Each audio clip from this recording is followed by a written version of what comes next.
La chasse au bruit dans les entreprises, c'est à quoi s'attache l'AIPST, l'Association interprofessionnelle pour la prévention et la santé au travail. Le bruit peut devenir rapidement une nuisance. Il s'agit alors pour l'association de sensibiliser les personnels de l'entreprise aux moyens de lutter contre le bruit. L'association a voulu souligner l'action exemplaire d'une entreprise située à moins de quelques kilomètres de Caen. Assibois a investi 3,6 millions d'euros pour construire la meilleure usine de fabrication de menuiserie en France. Tous les postes sont aux normes françaises. Les explications avec ce reportage de Sophie Voussen. J'ai été missionnée par le médecin du travail pour venir faire des sonométries de bruit. Et donc une sonométrie, ça permet de savoir, de faire un balayage de tous les postes, faire une mesure en instantané et savoir à peu près quel niveau on se trouve.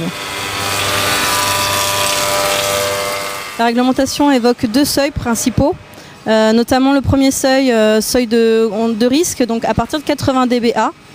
À partir de 85 dBA, on parle de seuil de danger. À partir de 80, on met à disposition des protections individuelles. À partir de 85, on va les rendre obligatoires. Mais avant de parler de protection individuelle, on parle de protection collective. Nous avons essayé de mettre des murs micro-perforés qui permettent de retenir le bruit. Et donc déjà caractériser au maximum les nouvelles machines dans le nouveau contexte de travail en les caractérisant au maximum. Ici on n'est pas trop mal puisque évidemment ils ont mis des parois adaptées à limiter la réverbération du bruit.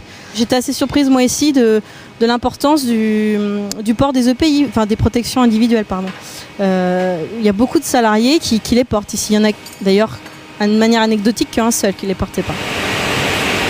Alors au niveau du bruit, c'est important parce que au niveau du travail en atelier, le bruit est quand même très dangereux pour l'organisme. Au niveau des poussières, c'est aussi très important parce que les poussières de bois ne sont pas très visibles mais sont très dangereuses. C'est pour ça qu'on a mis en place un système d'aspiration qui est à l'heure actuelle le plus performant en France. On a mis ça au niveau général et aussi au niveau des machines portatives. C'est-à-dire que les petites ponceuses à main sont reliées directement à un service de récupération de poussière et ce ne sont plus des poches. Donc c'est plus agréable pour les salariés à travailler. Et puis en plus, au niveau santé, c'est très très efficace.